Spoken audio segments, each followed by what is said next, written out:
Hey there, Drowsy Historian here. Tonight we're not drifting off to battles or plagues or kings with too many wives. We're walking a quieter, harder road, across the plains of 19th century America, alongside those who were never meant to survive it. This is the story of what it meant to be native in a century that took more than it gave. A story of vanished buffalo, broken treaties and children returned from boarding schools with names they barely recognised. It isn't loud history. It's the kind written in hunger, silence, and the slow erasure of a people who kept breathing anyway. Before the stories are confiscated and the ceremonies driven underground, before your world is redrawn in someone else's handwriting, go ahead and like the video and subscribe, but only if this kind of quiet truth helps you fall asleep. Feel free to drop a comment and let me know where you're listening from. It's always powerful to see who's sharing the silence. Now dim the lights, get comfortable, and prepare to walk through a history that was never supposed to reach the present, but somehow did. You're born into a world already losing its shape. The elders say it used to be wider. The rivers used to run freer. The forests thicker. The herds endless. But by the time you arrive, those are stories, not memories. Your mother sings you to sleep with a voice that carries grief you don't yet understand.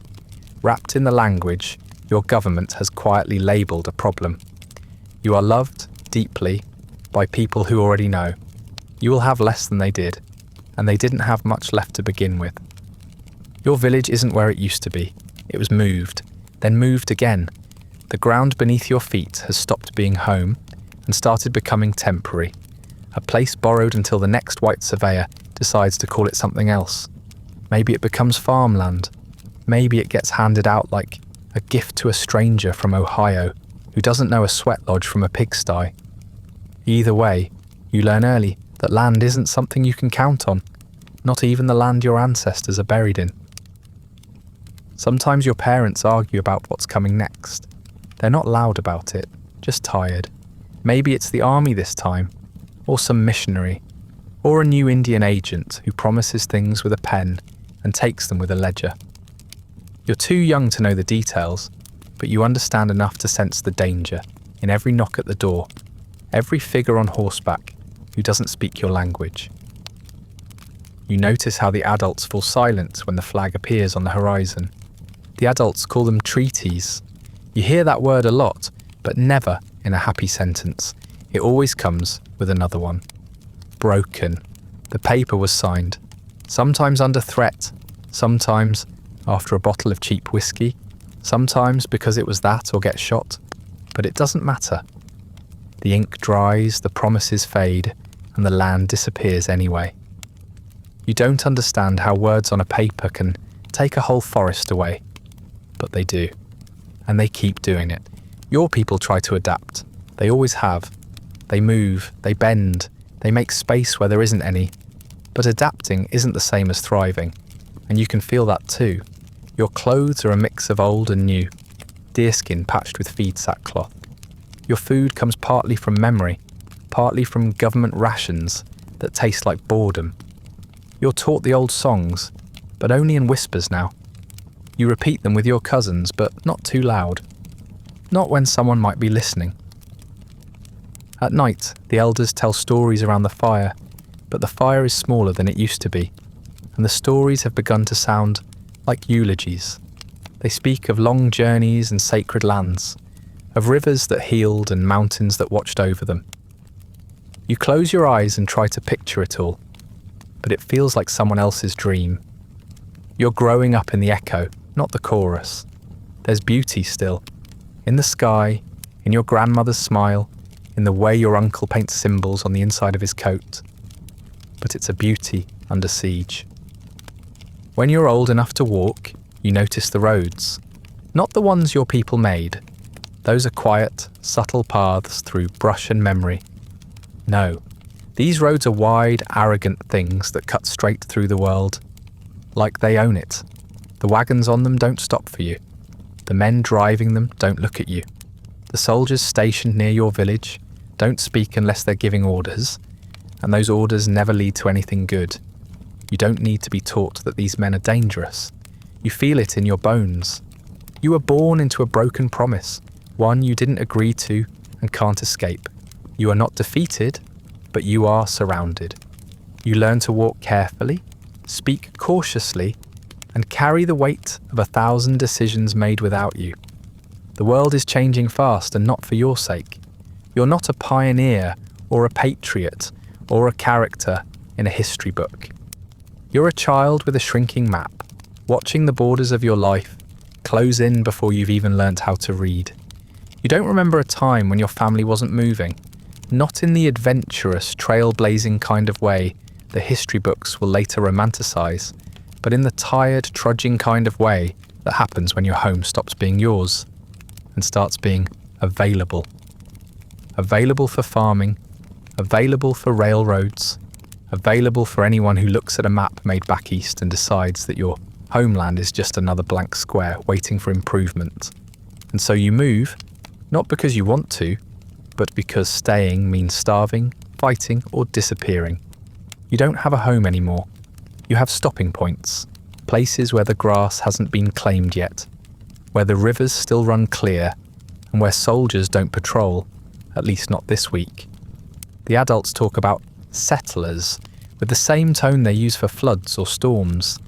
They're not angry, not exactly, just resigned, like people who've spent too long watching the horizon for things that come to take, not give. The settlers always arrive smiling. Sometimes they offer trade, sometimes they offer stories about God or schools or statehood.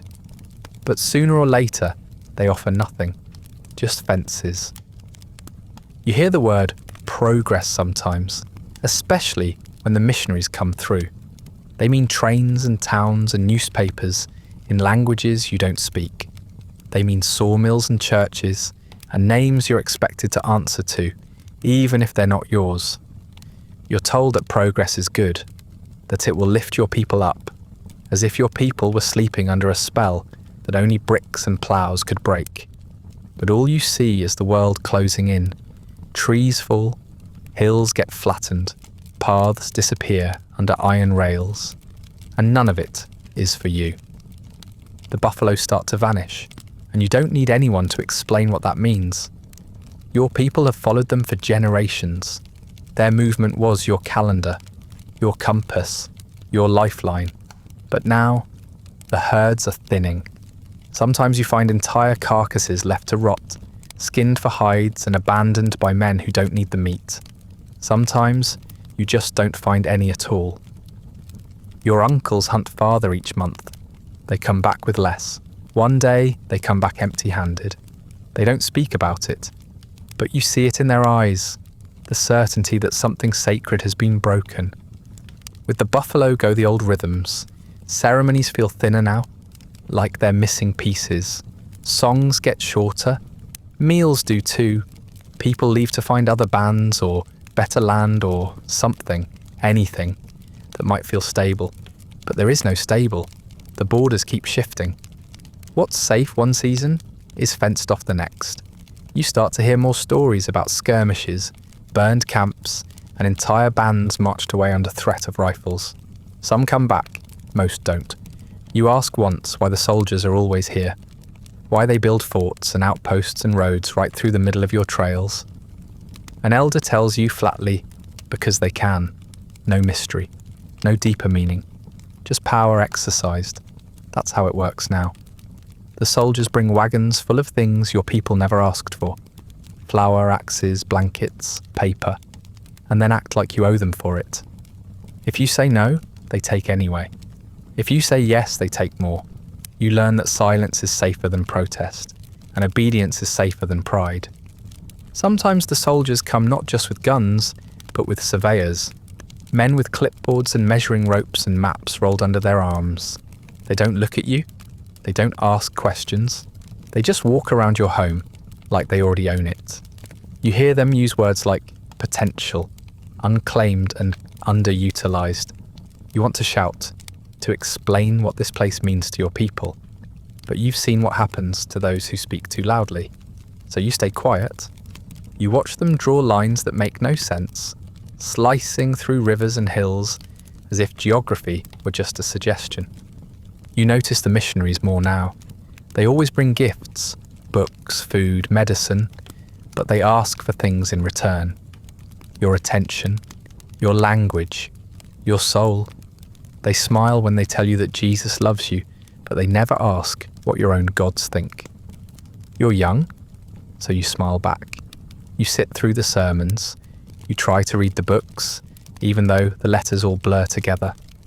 You nod when they call your language devil speech, even though it's the only tongue that knows how to say your grandmother's name. The settlers begin to build towns near the edges of your camp. At first, it's just a trading post or a blacksmith's hut, but it spreads like mould. Before long, there's a saloon, a jail, a school. None of them are for you. You're welcome to walk through town, as long as you don't speak too loudly, don't linger, and don't forget your place. Your parents warn you not to look anyone in the eye for too long. Your cousin gets arrested once for loitering, even though he was just sitting by the road. He doesn't talk much after that. As you grow older, you start to feel the borders not just around you, but inside you. You begin to dream in two languages, one yours, one not. You start to measure your words, weighing them for safety before you speak. You start to wonder what your life would look like if you had been born elsewhere, or else when. But there's no time for wondering. The world is still shrinking, and you're too busy keeping up to think much about the horizon. That's where the soldiers come from. That's where the railroad goes. That's where the next opportunity is for someone else. You hear adults talk about relocation again, a new treaty, a new place, somewhere permanent. You've heard that word before, and it never means what it's supposed to. You don't even ask where it is this time. You just start packing, not because you're ready, but because you know what happens if you're not. You wrap up what little your family still has, a few tools, a few keepsakes, a few bitter memories, and you prepare to lose the rest. The world keeps shrinking. Not all at once, but a little, every day. A river dammed, a hunting ground fenced, a song forgotten, a child renamed. The people who do this to you will later write about your culture as if it's extinct, as if it vanished naturally, like a species unable to adapt. But you know the truth. You watched it vanish with every mile you were forced to walk. You lived it with every word you were told to forget. You survived it somehow, though you're not sure that's the right word for it. Because survival isn't freedom. Survival is just waking up in a world smaller than the one you went to sleep in. The school isn't really a school, not in the way you thought schools were supposed to be. You imagined books, maybe desks, maybe someone teaching things like how to read the stars or count buffalo. What you get instead is a building made of hard corners and louder doors, run by people who don't smile with their eyes. You're told it's a blessing to be here, a chance to become something better than what you were. You don't remember asking to be improved. The first thing they do is cut your hair, not trim it, cut it. The braids your mother tied with such care, the ones blessed by your grandmother's hands, are hacked off with rusted shears and dropped on the floor like trash. No ceremony, no explanation. Just one of the teachers saying something about cleanliness and obedience. You don't cry at first, you're too stunned. But when you reach up later and touch your bare neck, it hits you. Something sacred is gone, and no one seems to care but you. Then comes your name. You say it proudly, the way your family says it, wrapped in vowels shaped by generations. The teacher pauses, furrows her brow, and says it wrong, badly wrong, then declares that it's too difficult. You are given a new name, a Christian one, something short and sharp that fits easier in English mouths. It's stitched into your clothes and written on your school records. The old name? You're told to forget it, say it again, and there will be consequences. You learn the rules quickly. Don't speak your language, don't question the Bible, don't sing, don't dance, don't look anyone in authority in the eye for too long, or they'll accuse you of insolence. You're told your stories are myths, your gods are demons, your prayers are superstitions. Every part of you that doesn't fit their mould is marked for correction, and correction is not gentle. The school is full of strange smells, boiled laundry, chalk dust, cold porridge, and something sour that clings to the walls. The food is meagre and bland. The beds are stiff. The punishments are worse. You see classmates whipped for speaking out of turn. You see a girl's knuckles wrapped bloody for whispering in her native tongue. You learn to eat fast, walk straight, and keep your thoughts quiet. Some of the other kids stop talking altogether. They call it assimilation. You call it forgetting. You feel parts of yourself peeling away like bark from a dying tree. You try to hold on quietly. You mouth your real name before bed. You hum your grandmother's lullaby when no one's around.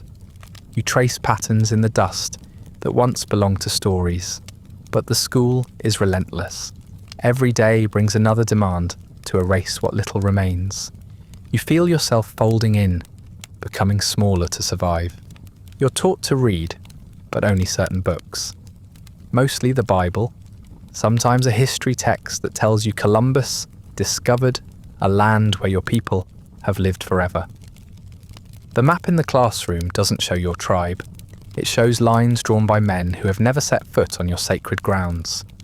You ask once where your people are on the map, and the teacher says, "Those names don't matter anymore." You don't ask again. Religion is everywhere. Morning prayers, evening hymns, Sunday sermons. You're told that God loves all his children, but somehow you're always treated as the difficult one. You try to understand the stories, the floods, the plagues, the commandments, but they feel strange, like someone else's dreams. The priest says Jesus died for your sins, but you don't remember sinning before they took your name, your hair, your language, and called it salvation. The days blur together. You scrub floors, mend sheets, recite verses. You're always watched. Letters from home are censored or never arrive. Sometimes a child disappears, sent back home, they say, or sick, or needed elsewhere. No one explains, no one asks. You just keep moving through the schedule, pretending you're not afraid of what happens behind the closed doors of the headmaster's office. At night, you hear crying down the hall. Some kids cry for their parents, some cry without knowing why. You meet other children from different tribes, children who speak different tongues, carry different traditions, wear different beaded patterns. But here, you're all the same, flattened, unmade. You learn to share scraps of memory in secret, a phrase passed between classes, a forbidden story whispered through walls. It becomes a kind of quiet rebellion, a reminder that, beneath the uniforms and English names, you are not what they say you are. Sometimes you dream in your old language, and when you wake, the taste of it is bittersweet. It reminds you that the school hasn't taken everything. Not yet. You cling to that. You hold onto the sound of your mother's voice, even as it begins to fade. You try to remember what your name felt like in your mouth. You try to remember what freedom sounded like when the wind moved through your village and not through barred windows. The teachers tell you that once you graduate, you'll be ready for the world. You'll have opportunities, you'll be civilized, but the world they mean isn't your world, it's theirs. And it doesn't want you, not really. It just wants you quiet. It wants you grateful. It wants you to smile and nod and never bring up where you came from. It wants you to blend in without ever truly belonging. And when you fail to do that, when your accent slips or your skin reminds someone of a history they'd rather forget, they'll blame you for not trying hard enough. Eventually, you're allowed to return home, but nothing feels right. Your village is smaller, your family older, your tongue clumsy with words you haven't spoken in years. You feel like a stranger, wearing familiar skin. The elders welcome you back, but you see the sadness in their eyes. They see what's been taken. They hear the stiffness in your voice, the absence of stories you should have known. You are alive, yes, but you're changed, and the change wasn't your choice. You carry the school with you, in your silence, in the way you flinch when someone raises their voice, in the way you hesitated before speaking your own language, as if the punishment might still come. You survived it, which is more than some can say. But survival doesn't mean you're whole. It just means they didn't finish the job. You remember the sound before anything else, the rumble under your feet, like thunder caught in the bones of the earth. The air would change, charged with motion and dust, and the horizon would ripple as the herds came. Buffalo, endless and alive, moving with a kind of sacred rhythm your people had known forever. They were more than animals. They were timekeepers, providers, stories wrapped in flesh, and for a little while, they were still part of your world. Then the shots started, not the kind fired in hunts, not with care, not with gratitude. These were volleys, wild and loud and senseless. You watched white men climb off trains and shoot from the safety of platforms, laughing as the animals dropped by the dozens. Not for meat, not for ceremony, just for hides, just for sport, just because they could. The bodies were left to rot, stripped of usefulness, bloated under the sun, feeding no one. The elders said it wouldn't last, that the herds would return, like they always had. They said the buffalo was strong, stubborn, tied to the land in ways no man could undo. But they didn't know about organised extermination, about policies written in distant rooms that made the animals a target, not just of rifles, but of bureaucracy. The army called it a tactic. Starve the people, break their will. No buffalo, no food, no food, no resistance, no problem. You watched the numbers shrink like water in the heat. One year, you counted hundreds. The next, dozens. Then a single one, limping across a plain that used to tremble with life. Your uncle tried to follow its trail, but came back empty-handed. Gone, he said, though he didn't say it like a word. He said it like a wound. You didn't ask again. Without the herds, everything changes. The ceremonies lose their anchor. The tools made from hide and bone are patched with metal and cloth. The meat that once sustained your entire camp becomes a memory, then a craving, then a joke whispered around a fire built with scrub wood and desperation. You chew leather when there's nothing else, old scraps boiled until they soften enough to swallow. It doesn't help. The hunger stays. The government offers rations, sacks of flour, sugar and salt pork. None of it sits right in your stomach. It's heavy in the wrong ways. It makes the old people sick. It makes the young ones weak. You eat because it's that or nothing. You eat and wonder what's worse, starving or surviving on food that tastes like surrender. The flour clumps in the cold. The pork smells like iron. The sugar disappears fast, traded or hoarded like treasure. You've heard the word progress a lot by now. You're told that trains and towns and policies are part of a better world, a modern world. But to you, progress means tracks that split the plains in half and carry more men with more guns. Progress means treaties signed under duress and rations that poison your gut. Progress means your world dying in slow daily increments while someone else builds a new one on top of it. The soldiers don't talk about the buffalo. They don't have to. Their orders speak for them. They guard the railways and the supply depots. They clear land for settlers. They shoot first and rarely ask questions. You once saw a soldier pick off a deer from a cliffside and leave it where it fell. He smiled when he did it. You wondered if he even knew what that deer meant to you, or if it mattered. Children grow up without ever seeing a herd. They hear the stories, the ones with dust and thunder, and thousands of animals moving like one great living shadow, but they don't believe it. They think it's a fable like dragons or giants. You try to describe it once, but the words feel brittle. You realise you're already starting to forget the sound, the deep, living heartbeat of the land. That might be the worst part. When someone does bring down a buffalo, a stray survivor, a miracle on 4 legs, the whole camp gathers. The animal is honoured, not just killed. Every part is used. There is weeping. Not because of grief, but because of gratitude. because it feels like a ghost walked into your camp and offered itself up. The children stare with wide eyes, they touch the hide like it's a sacred relic. It is.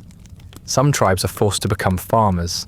The government thinks this is a kindness, a way to civilize, to stabilize. They give out tools, seeds, bad advice. The soil isn't right. The seasons are cruel. Your people weren't made to scratch the ground for food with iron ploughs and borrowed land. You try and fail and try again. You watch the crops die and the blame shift onto your shoulders. They say you're lazy, ungrateful, resistant to change. They don't say they gave you dead land and no choice. You look out over the plains sometimes and try to imagine what it must have been like before the fences, before the trains, before the soldiers and the barbed wire and the paper maps. You try to hear the thunder again.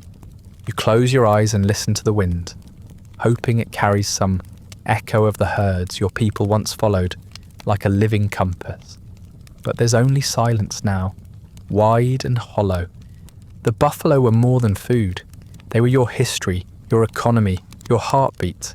Without them, everything frays. Your people grow thinner, quieter, more cautious.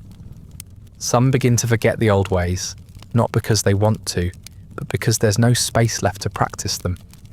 The ceremonies feel emptier, without the animal at their centre. The stories start to fade. And in the quiet, you hear a new sound rising.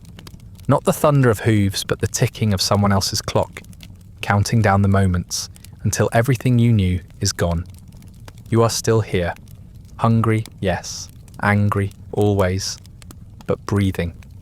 You gather what little meat you can find, what little memory you can carry, and you hold on to it like flint. The buffalo may be ghosts now, but you are not. Not yet. You still remember. And sometimes remembering is the only weapon left. You don't remember the moment your homeland stopped being yours. It didn't happen with a single battle or a single signature. It happened like erosion, slow, relentless, and disguised as something reasonable. There was always some new reason.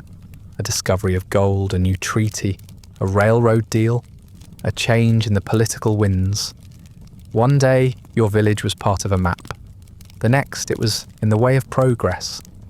The men in uniform said there was a place for you, just not here.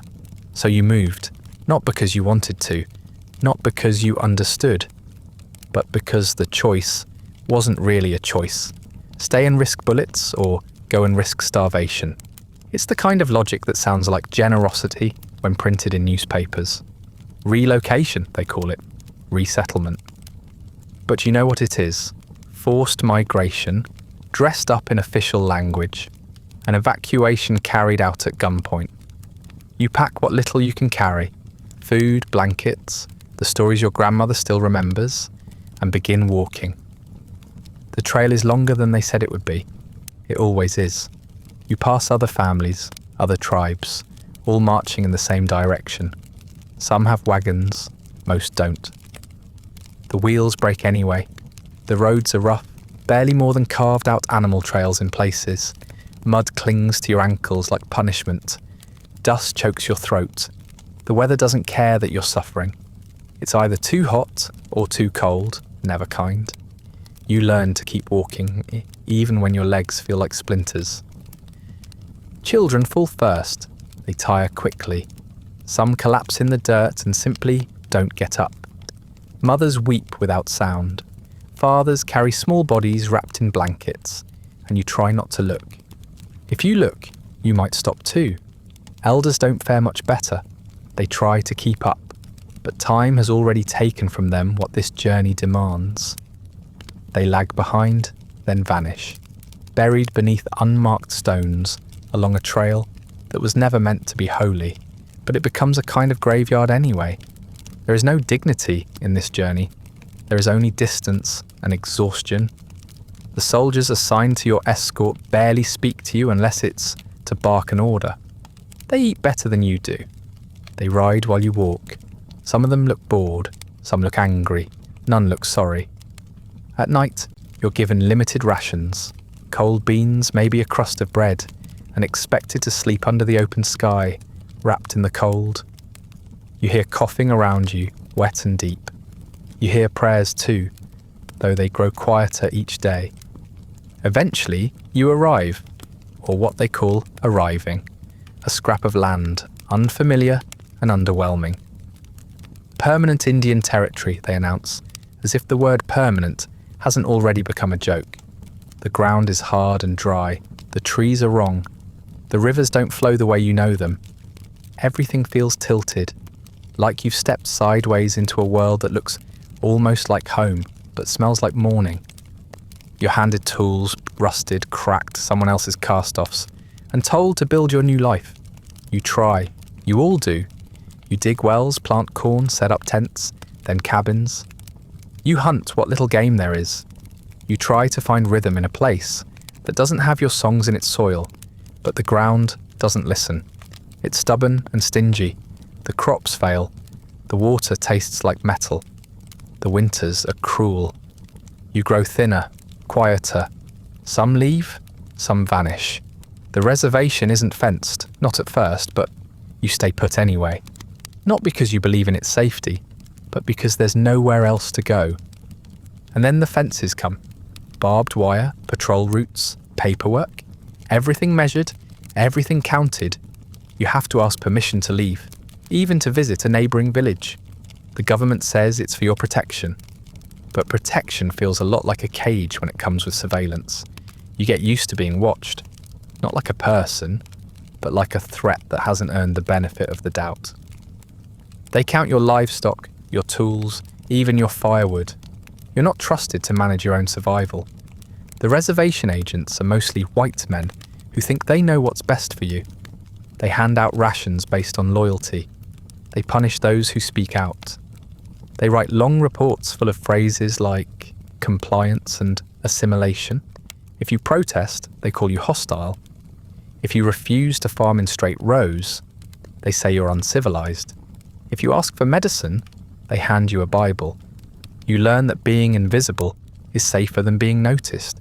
Even ceremonies have to go underground. The dances, the songs, the rituals, they're all forbidden now. You practice them in secret, when the moon is high and the soldiers are looking elsewhere. You teach your children to whisper the words instead of singing them. You bury your sacred items in the earth. Your gods are not welcome here, but they come anyway, in dreams, in firelight, in the spaces between surveillance. The land doesn't kill you outright. That would be too merciful. Instead, it erodes you, slowly, quietly. 1,000 paper cuts instead of a single wound. You get sick from the water. You break bones using broken tools. You watch your loved ones waste away from malnutrition, from infection, from despair. When the missionaries arrive, they tell you to be grateful. They say suffering brings you closer to salvation. You try not to laugh or scream. You thought the walk was the worst of it. But this is the long death, the one they don't write songs about, the one that happens slowly enough to look like peace if you're not paying attention. The reservation is supposed to be a home, but it's a holding cell, a place where your culture is expected to wither in polite silence, a museum exhibit waiting to be declared extinct. Still, you hold on. You gather what's left. You pass stories like smuggled goods. You raise your children to remember, even if remembering hurts. You refuse to disappear, even when everything around you is designed to make you vanish. You survive, again. Because moving didn't kill you, not yet, but staying still might. You wake each day to the sound of nothing. No herds, no drums, no freedom of movement, just the rustle of dry wind over dead grass and the occasional creak of a government-issued door. Life on the reservation isn't dramatic, and that's part of the cruelty. It doesn't strike you down all at once. It seeps in, quiet and constant. You are alive technically, but only because the system keeps you hovering just above the threshold of collapse. They've mastered the art of slow erasure, and you're what remains in the margins. Everything here is accounted for. Your food, your tools, your firewood, your movement, your religion, your worth. There's paperwork for all of it. The Indian agent has a desk full of forms, each one a little gate you need to pass through just to do something basic. Leave the boundaries, marry someone, chop down a tree. You've never seen so many ways to say no in such official language. Every decision must be approved by a man who doesn't speak your language and doesn't care to. Rations arrive on a schedule, but the schedule is more of a suggestion. You get what's left after someone else takes the first cut, usually the agent, sometimes the soldiers, often both. Flour with weevils, salt pork with a skin like boot leather, canned food labelled in English with ingredients you can't pronounce. It keeps you from starving most of the time, but it doesn't make you healthy. Your belly stays full of air more than food, your bones ache, your children's hair thins. Hunger becomes a kind of background noise. You can't hunt anymore, not legally, not without a permit, and the herds you once followed are gone anyway. You're told to farm, but the soil is poor, and the tools are worse. They gave you a plough held together with wire and a mule that limps. The corn grows like it's trying to die. Every harvest is smaller than the last, and when you ask for help, the agent tells you to pray harder and use the Christian work ethic. You wonder if the Christian work ethic involves stealing someone's land and then insulting their corn. The missionaries are everywhere. They wear white collars and soft shoes and expressions of eternal pity. They offer you salvation, but it always comes with conditions, mostly involving your culture. They hold church services in what used to be your meeting house. They call your gods false and your stories dangerous. You are told your ancestors were ignorant, your ceremonies demonic, your songs offensive. You're encouraged to confess sins that don't feel like sins, like speaking your own language or remembering what your people were before they were labelled a problem. Hymns echo across the reservation like smoke from a slow fire. You hear them morning and night. You don't hate the music exactly. Some of it is even beautiful in a distant sort of way. But you hate the way it replaces your own songs. You hate the way it fills the silence that used to belong to drums. You hate the way the missionaries look so pleased with themselves when you sing along, like they've won something, like they've saved you from yourself. Ceremonies are outlawed now, officially. You can't dance, you can't fast, you can't hold gatherings that don't involve church pews and approved Bibles. So you do it anyway, quietly at night, in back rooms and forgotten clearings. The risk is real. You've seen men arrested for burning sage. You've seen a woman beaten for wearing ceremonial jewellery during a government inspection. But you continue, because some things matter more than safety. Because culture, once buried, doesn't always come back. The reservation agent walks through your village like a mayor, except no one voted for him, and everyone hates him. He refers to you as wards of the state, a phrase that sounds like charity, but feels like a cage. He decides who gets extra rations, who gets medical supplies, who gets punished. His bookkeeping is meticulous. His empathy is non-existent. He keeps census records with pride, as if counting the number of people left to suffer is some kind of achievement. Your grandparents grow quiet. They used to be the centre of everything. The wisdom, the stories, the connection to the before times. But they're tired now. Not just old, but worn thin. Their words are heavier, slower. You see them staring into the fire longer, as if looking for something lost in the smoke. When they speak, it's often to remind you of a name, a song, a plant, something important that might otherwise vanish. You listen carefully. You have to, because they're the last ones who still remember what the world looked like before the fences. School continues, if you can call it that. Your children are taught to read and write in English, but not in their own tongue. They recite the names of presidents they'll never meet and memorise the geography of states that took their land. They're told to be grateful for this education. You're told it's a gift, but you watch the way your child's accent dulls. You notice how their posture changes when a missionary enters the room. You hear them stammer when trying to remember the word. For eagle, in your language, you do not feel grateful. Sometimes an inspector comes from Washington or St. Louis or some other place that doesn't matter. They arrive with pens and wide eyes, looking around as if they've stumbled upon something fascinating instead of something broken. They take notes, they ask questions, they nod politely when you speak. Then they leave and nothing changes. Their reports go into a filing cabinet somewhere and gather dust beside other reports just like them, records of suffering that serve no purpose beyond reminding people that someone noticed. What does change is you. Slowly but deeply. You start to measure time by losses. The last time you ate real game. The last time you saw a full ceremonial gathering. The last elder who died without passing down their stories. You walk with caution. You speak with hesitation. You carry your culture like contraband, hiding it where the agent won't find it. You are not broken, but you are bent. And bending becomes a way of life. But even in this place, with its fences, its agents, its hunger, and its hymns, you find cracks where light slips through. A story shared in secret.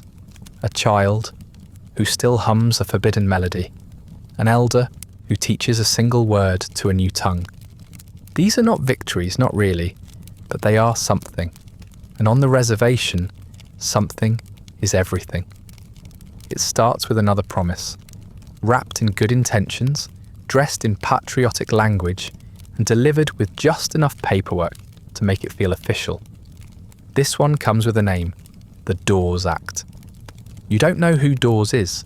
You assume he's important, or at least confident, because only a man who has never lived on a reservation could think that carving tribal lands into little squares would be a good idea. They say it's progress. They say it's the future.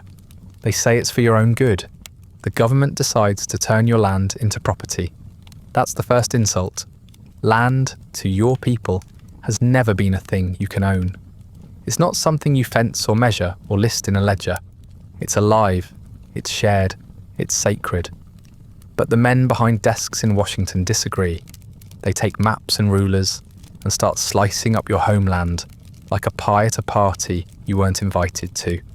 Each tribal member is given a parcel, a fixed number of acres supposedly chosen with fairness, though the soil quality always seems to lean in someone else's favour. They call it allotment. You call it theft, quiet, legal theft. On paper, you're a landowner now. That's supposed to be a good thing, but the plot you're given is unfamiliar, isolated, and nowhere near the ceremonial grounds your family once used. The government says this land is yours, individually, not tribally. That word matters. It means you're no longer part of a shared inheritance. You're just a name on a deed, a name that can be bought, borrowed against, or easily defrauded. At first, you don't understand why they're doing this. Then you see the phrase, surplus land. It's the land that's left after every tribal member has been given their little piece.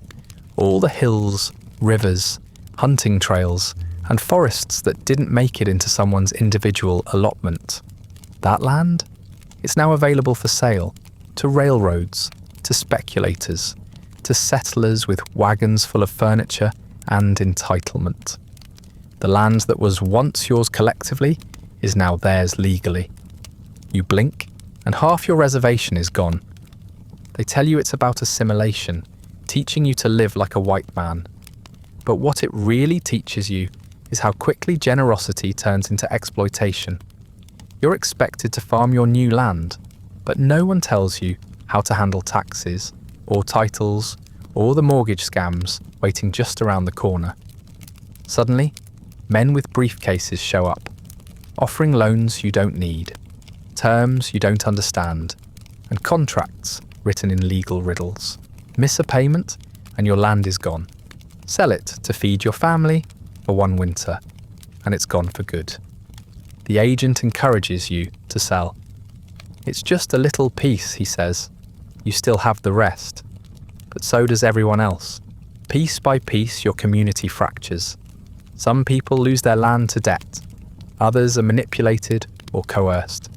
A few just give up, tired of pretending to own something that never felt like theirs. The tribe, as a collective entity, fades from the map. On paper, you're progressing.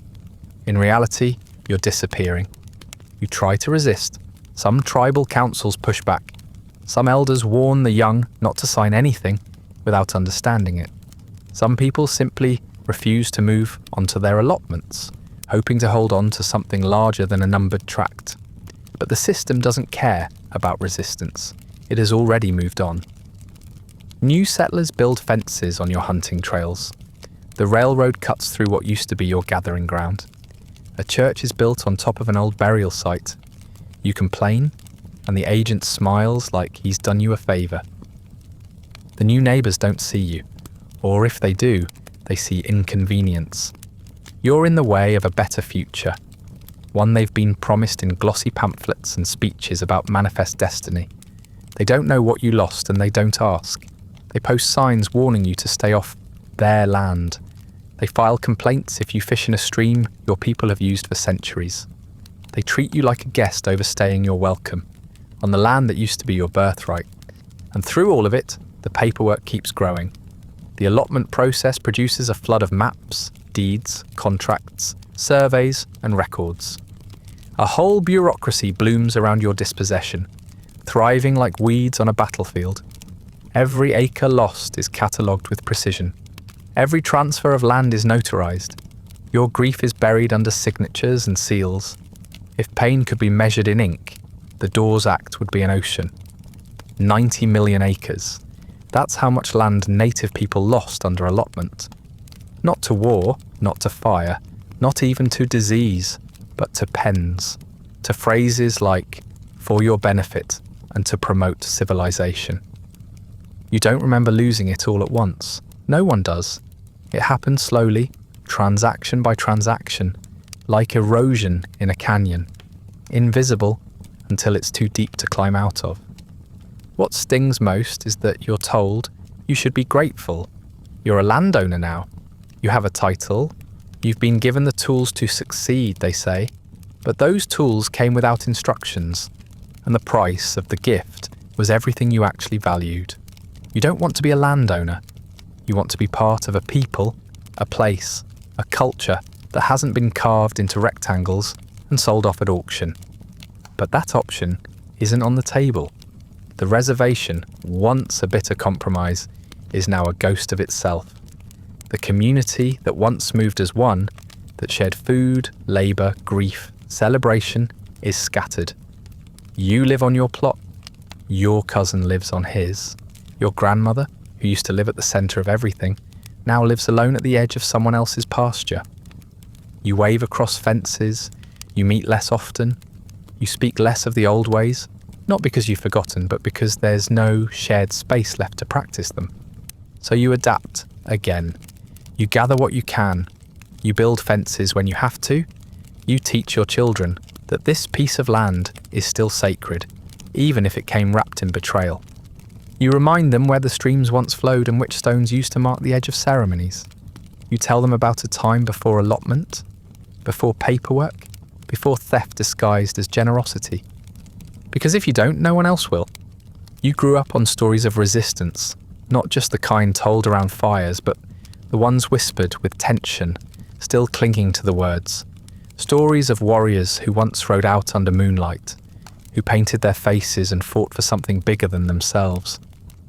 You hear names passed between generations like Precious Stones, Crazy Horse, Geronimo, Sitting Bull.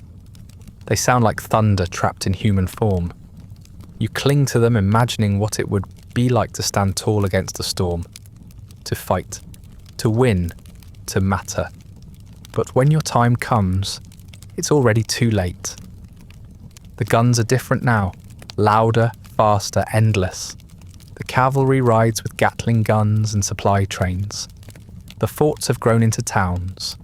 The trails your ancestors knew by heart are now crossed with barbed wire and train tracks. You don't ride out to war on horseback with painted shields. You hide in scrub brush, outgunned, outnumbered, outmaneuvered. You aren't a warrior anymore. You're a hostile element, a problem to be resolved. The army doesn't care about honour. It doesn't see your defiance as bravery. It sees it as inconvenience. They describe every act of resistance as savagery, every skirmish as a victory for civilization. It doesn't matter who struck first. It doesn't matter if your people were defending sacred land or children or memory itself. The official reports will call it an engagement. Casualties will be listed without names. Your dead will be buried far from home, or not at all. You hear of uprisings in other places. A band in Arizona refuses to leave their canyon. A leader in the Dakotas tries to unite the tribes again, but each time the story ends the same way. They are surrounded, they are betrayed, they are captured or killed or dragged before some judge in a courtroom that smells like dust and condescension. Their resistance is recorded in ledgers, not songs. Their names are turned into chapter headings in books written by the descendants of their enemies. By the time you're old enough to hold a weapon, most of the fighting is over. The wars are called finished, but that's only true on maps. On the ground, there's still tension, raids, skirmishes, sudden acts of violence that don't make the history books. You know better than to call it peace. Peace is supposed to feel like a relief. This feels like a warning. You learn to flinch at the sound of hooves. You keep your knife sharp, even when you're told it's unnecessary. The treaties you grew up hearing about, the ones your elders cited like scripture, mean nothing now. They were made to be broken, and they were. Sometimes within weeks, sometimes before the ink dried. You once asked an Indian agent why the government didn't honour them. He laughed and said, "That was a different administration." You still think about that laugh. How casual it was, how small. They told your people they could stay if they behaved. Then they moved you. They said you could live in peace if you signed. Then they sent soldiers. They promised food if you surrendered. Then gave you spoiled rations. Every treaty became a trap. Every signature, a countdown to removal. And when your people stopped trusting paper, they called you unreasonable. Resistance becomes impossible in the ways it used to be. There's no room for organised revolt. No space for strategic retreat. Every movement is watched. Every messenger followed. Every camp infiltrated. You can't gather in large groups without being accused of plotting something. You can't ride too far without raising suspicion. You can't even pray in public without drawing attention. The enemy doesn't wear war paint. It wears badges and carries maps. When resistance happens, it's not like the stories. There's no rallying cry, no thundering charge. It's desperate, disorganised. Blood comes quick and meaningless. You hear of a young man who attacked a wagon train. His family had been starved out, his sister taken by soldiers. He's caught, tried and hanged within a week. His name doesn't travel far. His act isn't remembered as courage. The newspapers call him a madman, a savage. You call him familiar. And when your people do try to organise, to fight back in a way that feels righteous, the response is overwhelming. Not just soldiers, not just guns, but newspapers, speeches, policies. Suddenly you're not a community. You're a threat to national security, a blight, a nuisance. The generals call for reinforcements, the politicians call for removal, the settlers call for extermination. All for one village that dared to stand up and say, no. The aftermaths are always the same. Bodies, trials, mass graves, reassignments.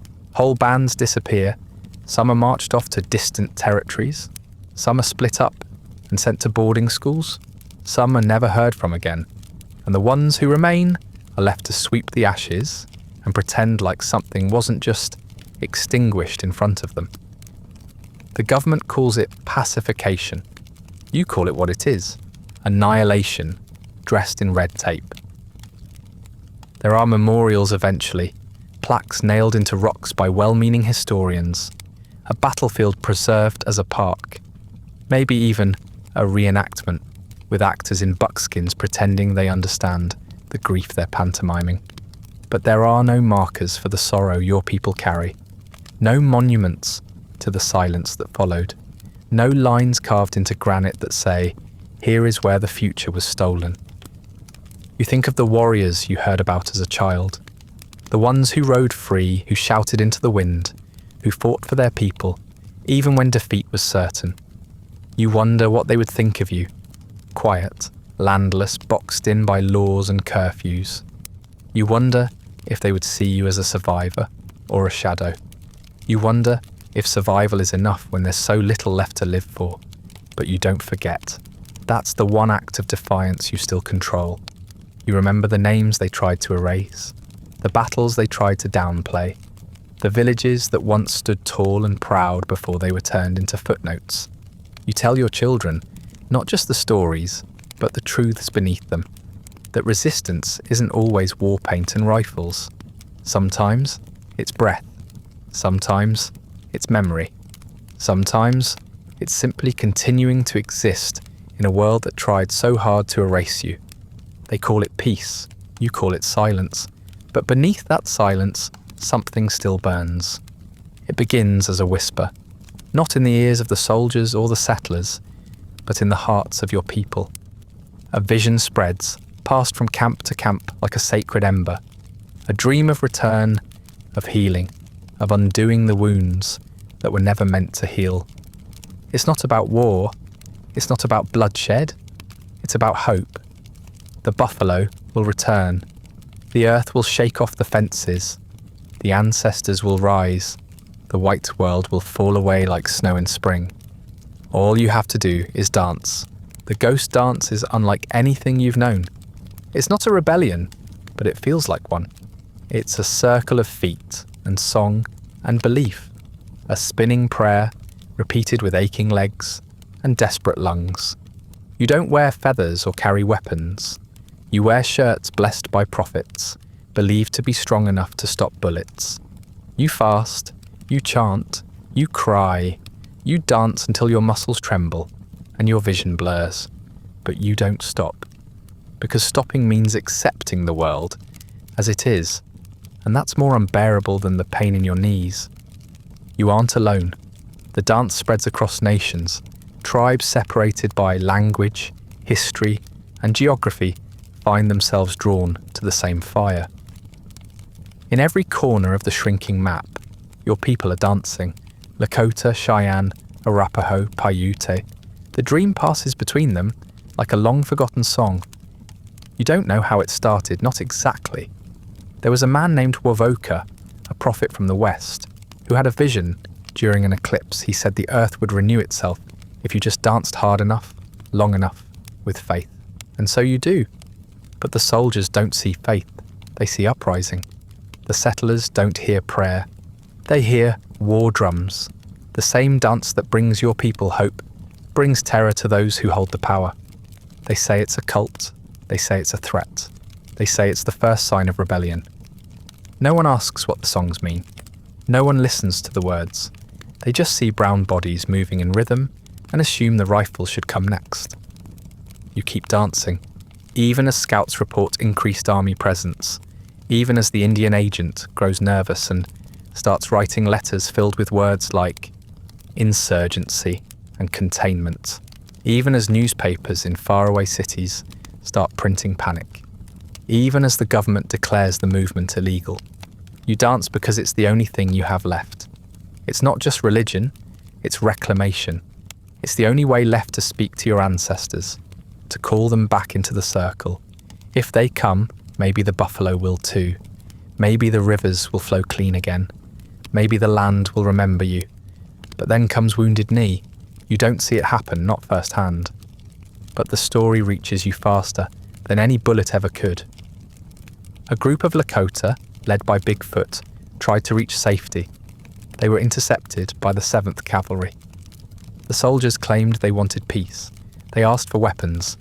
Tension hung in the air like a storm cloud. A single shot rang out. No one's sure who fired first. And then everything exploded. Women, children, elders, gunned down in the snow. More than 150 bodies left in the cold. Some say closer to 300. It's not a battle. It's a massacre. You hear the details in pieces. A baby found clutched in a dead mother's arms. An old man shot while crawling away. songs drowned in gunfire, a blizzard burying the bodies before they could be mourned. You try not to imagine it, but you do anyway. You picture the circle breaking, the prayers silenced mid-breath, the dance ending in blood and frozen earth. You wonder if the soldiers felt anything, if they thought they were winning, if they told themselves they were stopping a threat instead of murdering a miracle. The ghost dance doesn't end at Wounded Knee, not entirely, but something breaks, something essential. The dream doesn't feel as bright. The circle doesn't feel as safe. People still gather, still sing, still move, but with more caution, with more silence. You dance, but now you keep your eyes on the horizon. You pray, but you expect it to be interrupted. The faith is still there, but it flickers. You try to keep it lit. In the aftermath, the newspapers call it a necessary act. The politicians call it a sad misunderstanding. The generals call it a tactical resolution. No one calls it murder. The soldiers responsible are given medals. Not one is punished. Not one loses sleep, at least not in public. The nation nods and moves on. Another chapter closed, another problem solved. You don't get to move on. You bury your friends. You try to explain to your children why their cousins won't be coming back. You struggle to find the words for what it means when prayer is answered with bullets. You try to keep the songs alive, but every time you hear the wind rush through the trees, it sounds too much like gunfire. You start to dance again one night, and your body locks up, not from fear, from grief. Some people stop dancing altogether. Others keep going, even if only in secret. You understand both.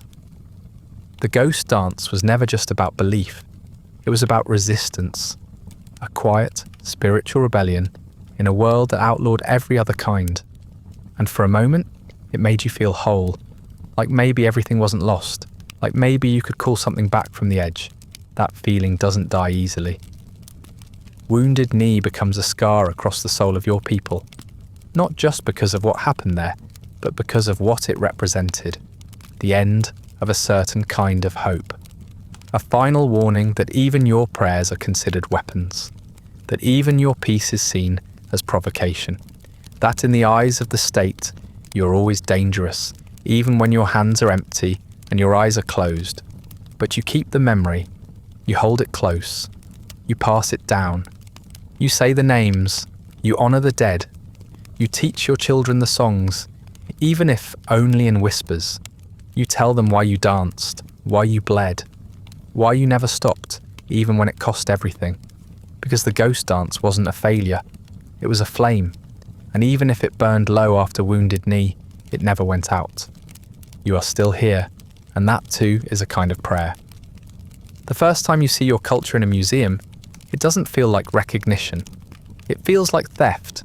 There it is, the sacred pipe, a feathered headdress, a drum you could swear looks just like the one your uncle used to play. Each item sits beneath a glass case, labelled in careful handwriting and accompanied by a plaque that speaks in the past tense, used by Plains Indians in religious ceremonies, worn during traditional dances, associated with tribal myths. Everything about the display suggests you're no longer here. The tourists walk past without lowering their voices. They point at the regalia like it's a costume. They stand in front of beaded moccasins and speculate about how primitive they must have been. You want to say something. You want to tell them that those beads tell stories, that the patterns are as deliberate as any cathedral ceiling. You want to say that the pipe is not an artifact, it's a prayer, frozen mid-breath, but they wouldn't understand. And the security guard is already watching you closely. Museums are filled with the things your people weren't allowed to keep. Pipes confiscated during raids, robes taken from the dead, medicine bundles acquired by missionaries who smiled as they stole. Every item has a tag. Every tag has a number. Every number is part of a catalogue. There's a whole industry built around organising what was taken from you. It's called Anthropology now, and apparently it's a science. The anthropologists are friendly enough. They speak softly and wear vests with too many pockets. They take notes in tidy notebooks and refer to your ways as cultural expressions. They tell you that your objects are being preserved for education, that they're safer here, away from the elements, as if your culture is a rotting fruit that needs refrigeration, as if the wind on your homeland was ever more dangerous than the locked drawers in the basement of a university archive. They publish papers, they give lectures, they take your language, your stories, your history, and translate it into academic prose with footnotes and jargon. They call it preservation, but they never ask how it feels to be dissected while still breathing. They never mention that the items on display were often taken by force, or that some of the bones in their collections still belong to people whose descendants are very much alive. You are not extinct, but you're being curated like you are. Schools teach your history in the past tense. Children read about the Indians as if they were a civilization that vanished sometime after the dinosaurs, but before the light bulb. Textbooks describe you in sweeping generalizations: noble, savage, spiritual, doomed. You're a character in someone else's story, a symbol, a cautionary tale. You're almost never quoted. Your version of events rarely makes the cut. You meet people who are surprised you still exist, who say things like, "I thought all the real ones were gone." They mean it as a compliment somehow. Like you're a ghost that's learned to use a cell phone. They ask if you live in a teepee. They ask if you get free college. They ask what percentage you are. You try to answer without showing your teeth. You've learned to be polite. It's safer that way. You find one of your tribe's ceremonial masks in a glass case in a museum 3 states away.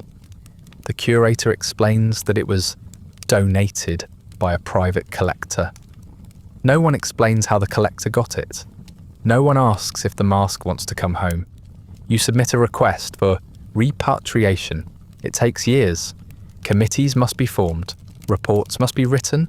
Elders must prove what everyone already knows: that the mask belongs with its people, not between a mummy and a mammoth tusk. Even when items are returned, they're often damaged. The sacred becomes contaminated by the indignity of display. Some things were meant to be handled only during certain seasons, under certain skies, by certain hands. Now they've sat for decades under fluorescent lights, tagged and catalogued like property. You bring them home anyway. You clean them. You sing to them. You try to make them remember. You hope they forgive the silence. The museums aren't just places of memory. They're places of erasure. They frame your culture as something complete, as though it had a final chapter. They display the tools, the ornaments, the art, but not the pain, not the policies that try to grind it all into dust, not the families torn apart, not the children whose hair was cut and names erased. They want the regalia, but not the reasons you wore it, the pipe, but not the prayer. Your stories live on, but they grow quieter. Fewer people speak the language. Fewer still remember the songs. The museums hold more of your past than some of your own schools. You visit sometimes, just to see what was taken, just to remind yourself what survival looks like when it's been mislabeled as history. You stand in front of the glass and see yourself reflected next to the word prehistoric. You try not to laugh, but you also try not to cry, because even now, after everything, they still don't get it. Your culture isn't a thing to be stored or explained. It isn't dead. It isn't an exhibit. It's alive in every word you whisper to your children. It's there when you cook your food with your grandmother's hands. It's there when the drum beat starts and your feet remember. It's there in the way your cousin smirks when someone mispronounces your name for the 5th time. It's there in spite of everything. They can display your belongings in cabinets, under glass, behind velvet ropes and clever lighting. They can mispronounce your names and misunderstand your prayers.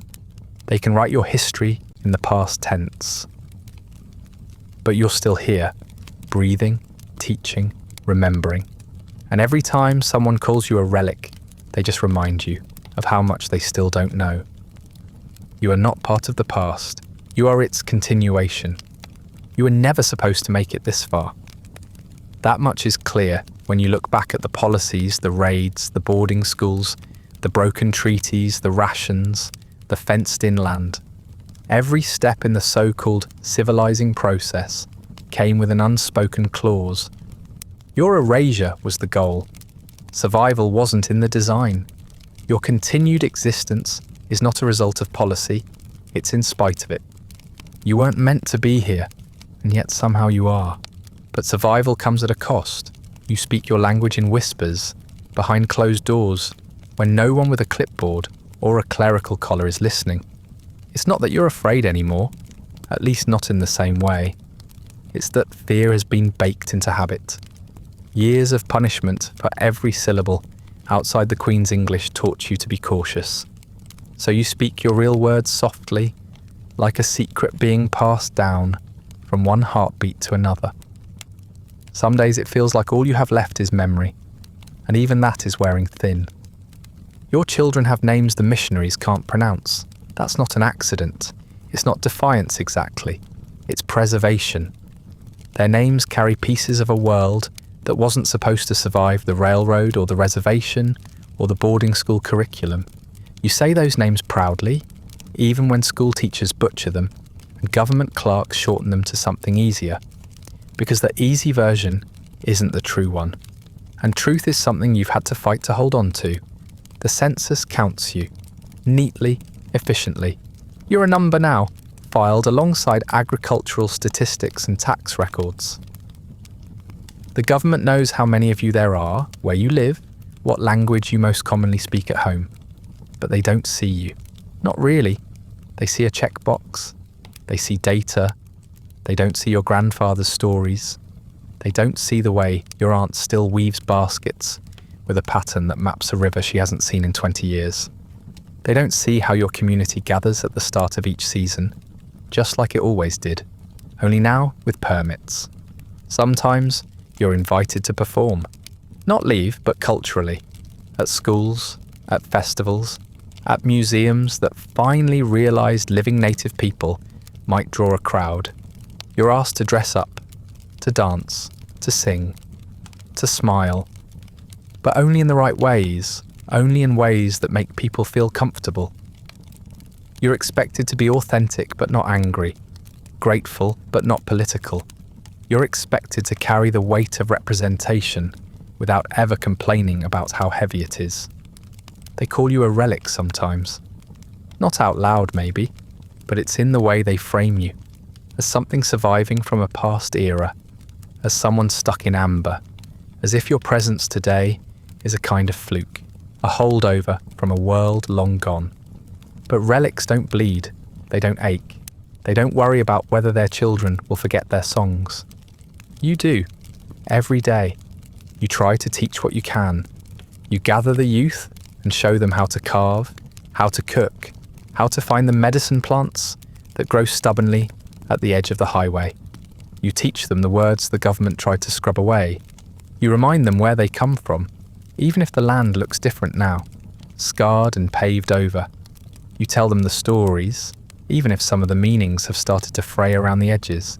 It's not perfect, but it's a thread, and you hold on. The outside world still doesn't get it. You are asked how you can be native if you wear sneakers, if you use the internet, if you vote, if you work a 9 to 5. They expect feathers, not spreadsheets. They want buckskins, not business cards. They don't understand that you're not frozen in time. You are evolving, as you always have. Your ancestors survived plagues, droughts, forced relocations and war. You are part of that legacy. Adaptation is not assimilation, it's endurance. You still go to the ceremonies, not as many as before, not as openly, but they happen. They've changed, of course, what hasn't? But the spirit is there. The drumbeat still vibrates through your chest. The smoke still rises. You look around at the faces, young and old, and feel something almost like defiance, the kind that doesn't shout, but simply breathes, steadily, stubbornly. You weren't erased, not entirely, not yet, but the pressure to disappear hasn't gone away. It's just gotten quieter, more subtle. It comes in the form of budget cuts, poisoned water, forgotten promises. It comes in the form of red tape that makes it nearly impossible to protect sacred sites or reclaim ancestral land. It comes in court rulings that decide your sovereignty isn't quite sovereign enough. It comes in the form of silence, the kind where your concerns are politely acknowledged and immediately ignored. Still, you're here. You work jobs, you pay taxes, you raise kids, you mourn your elders, you laugh with your cousins, you live. And every breath you take is a contradiction to someone's assumption. Every time you sign your real name on a form, speak your language over the phone, sing your song at a gathering, you're proving that history didn't end with Wounded Knee, or with the Dawes Act, or with any of the lines they drew to define when your story should have stopped. You're still poor in most cases, still overlooked, still struggling with systems designed by people who didn't think you'd be around long enough to complain. You don't have the land you should. You don't have the wealth you deserve, but you have roots, deep ones, and sometimes that's enough. Not for justice, maybe, but for survival. You are not a ghost. You are not a mascot. You are not a chapter heading. You are what remains after the fire. You are what refuses to burn. And though the world keeps trying to file you under past tense, you keep showing up in the present, fully alive and unwilling to fade quietly into any cabinet, case or textbook. You're still here. And that's the most inconvenient truth of all. You were supposed to vanish. That was the unspoken goal behind every treaty, every raid, every school that punished you for speaking your language. Not necessarily through violence, though there was plenty of that, but through disappearance, quiet, bureaucratic erasure. You were meant to become a memory, a page in a textbook, a name on a map that no one could pronounce. You were supposed to fade until there was nothing left but a tourist attraction and a handful of museum displays. But you didn't. What they didn't count on was the stories, not just the ones passed down in songs and chants, but the ones carried in blood and silence, stories told without words, in the way your grandmother braided your hair, in the way your father stood still during certain winds, in the way your people gathered, even when gathering had to be a secret. The stories lived. They bent, they fractured, they survived fires and lies, but they didn't go out. They lived in your bones, in the soil beneath your feet, in the names you gave your children when no one was listening. You are the child of survivors, not just biologically, but spiritually. You carry the weight of every ancestor who refused to forget who they were, even as the world tried to strip them of their shape. Their grief lives in you, but so does their laughter. Their hunger lives in you, but so does their ceremony. Their resistance lives in you, steady as breath. You were born from people who were hunted, converted, relocated, catalogued, but never erased. That kind of lineage doesn't disappear. It mutates. It endures. There is rage in your story, but it is not your only inheritance. There is also beauty, the kind that can't be killed, only hidden. It pulses in the way your people still dance, in the way they carve, paint, weave, and speak with eyes that remember a world before asphalt and time cards. You hold that beauty carefully, like an ember passed from hand to hand. It's not enough to keep the world warm, but it's enough to keep you from going cold. When you close your eyes at night, you don't dream of revenge. You don't even dream of justice, not exactly. You dream of continuity, of singing your songs without fear, of planting food in the soil your ancestors once walked, of children who know who they are without first having to learn what was taken from them. You dream of not surviving, but living, fully, freely, without apology. They try to burn your stories, but stories, like people, can be stubborn. Some flicker, some vanish, but others hide in the ashes, waiting for breath. You are that breath, and you are still here.